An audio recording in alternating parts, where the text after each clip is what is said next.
Soyez reconnaissants dans la vie. Soyez reconnaissants dans la vie. Parce qu'il y a des gens, ils ne sont reconnaissants que quand tu continues à le faire du bien. Le jour où tu vas dire que tu n'en as pas. Le jour où tu n'as pas le temps pour faire son service. Le jour où tu n'as pas l'énergie pour faire ce qu'il vous a demandé de faire, on va commencer à gâter ton nom. On va commencer à dire que tu es méchant. Combien de fois tu es cruel? Combien de fois tu es une mauvaise personne? Sois reconnaissant dans la vie. Quelqu'un a fait 1001 bonnes choses pour toi.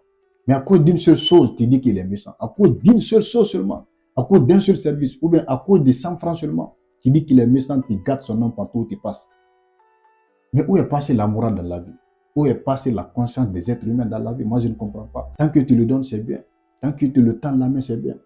Mais il faut dire un jour, tu n'en as pas. Il faut simplement dire un jour, tu es fatigué, tu ne peux pas aller là-bas. C'est comme si tu ne l'as jamais fait du bien. C'est comme si tu ne l'as jamais donné quelque chose. C'est comme si tu n'as jamais laissé ton travail pour aller faire sa course. Beaucoup de personnes sont comme ça. Et malheureusement, même certains grands frères, même certains parents sont comme ça. L'enfant se bat pour eux. L'enfant fait toutes les commissions du monde. À chaque fois qu'il dit à l'enfant d'aller, l'enfant sort. À chaque fois qu'il dit à l'enfant d'aller acheter ça, l'enfant fait ça. À chaque fois qu'il dit à l'enfant de faire tel ou tel truc, de faire ses courses, l'enfant fait. Mais le seul jour, l'enfant va dire, papa, je suis fatigué. Ou bien, maman, je suis fatigué. Ils vont commencer à crier sur l'enfant. Tu es mauvais, quelle est ton importance ici dans la maison? Tu penses que c'est ta chair qu'on va manger? Soyez reconnaissants, même vis-à-vis de vos enfants. Même si ce sont vos enfants, il faut reconnaître qu'ils peuvent se fatiguer aussi. Il faut reconnaître qu'ils ont aussi des priorités. Il faut reconnaître qu'ils ont aussi une vie. Il faut reconnaître qu'ils ont besoin de repos aussi. Beaucoup de parents sont comme ça. Ils blâment leurs enfants. Le fait de refuser seulement de faire une seule chose. Le fait de refuser une seule tâche. Ce n'est même pas du refus. C'est parce que l'enfant est fatigué, ou bien parce que l'enfant doit réviser, ou bien parce que l'enfant doit aller quelque part. Il faut aussi reconnaître l'intimité des gens. Il faut donner de l'espace aux êtres humains. Ils sont beaucoup dans ce monde-là. Je pense que c'est eux-mêmes qui sont trop. Les gens ne sont pas reconnaissants. Beaucoup de personnes sur cette terre ne parlent plus à leurs frères, ne parlent plus à leurs oncles, ne parlent plus à leurs cousins. Le simple fait que ces cousins-là ont refusé de l'aider une seule fois. Et il a oublié toutes ces années d'aide, toutes ces années d'assistance. Ils disent à tout le monde que c'est le mauvais, il ne veut pas aider les gens. Lui, il s'est en sorti, il ne veut pas aider les autres membres de la famille pour s'en sortir. Beaucoup de personnes prennent sans jamais se demander si l'autre va bien. Ils ne se soucient pas de la santé morale de l'autre, de sa santé physique, de sa santé mentale. Ils s'en foutent. C'est seulement leurs intérêts qu'ils regardent. Mais le jour où cet intérêt-là n'est pas là, ce jour où cet intérêt est menacé, ils vont oublier tous les bienfaits. Ils vont oublier tout l'amour, toute la fraternité. Où est la conscience de l'être humain, encore une fois de plus, je demande. Et ceci est beaucoup nombreux chez nous en Afrique, où les personnes ne connaissent qu'aujourd'hui. Ils oublient hier. Soyez reconnaissants les gens. Soyez reconnaissants les gars. Il faut avoir de la gratitude.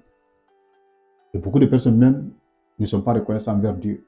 Oui, la source du malheur de beaucoup de personnes, c'est parce qu'ils ne sont pas reconnaissants envers Dieu. Ils ne sont jamais satisfaits de ce qu'ils gagnent.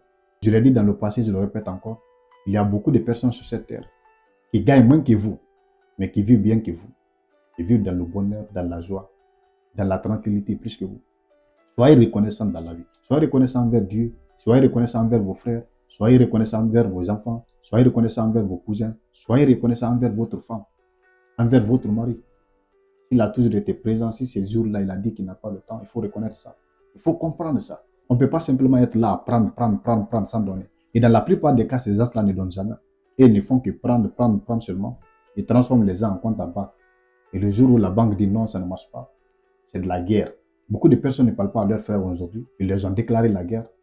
Pas parce qu'il y a un autre problème. C'est parce que simplement ces frères-là ont dit aujourd'hui, ils n'en ont pas. Ils n'ont pas de temps, désolé. On va voir ça après.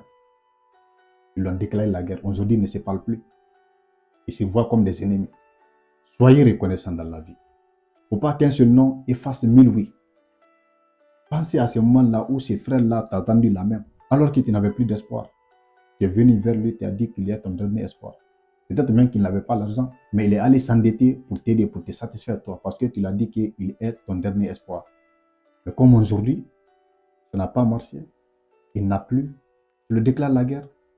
Où est ta conscience dans la vie? Où est ta loyauté? Où est même ta fierté? Est-ce que quand tu te regardes dans la glace, tu es fier de toi-même? Va te regarder dans le miroir et dis-moi si tu es fier de toi-même, si tu es fier avec cette conscience. Comment vas-tu expliquer aux autres, comment vas-tu expliquer à tes enfants demain que je lui ai fait la guerre, j'ai fait la guerre à mon frère parce qu'il a refusé de m'aider, alors qu'il a fait beaucoup de bonnes choses pour moi dans le passé. Merci infiniment les amis d'avoir suivi cette vidéo jusqu'à la fin. Si elle vous a intéressé, n'oubliez pas de vous abonner et laissez-nous vos avis dans les commentaires. Mon nom est Sangaram Baloyle, l'écrivain noir. Merci.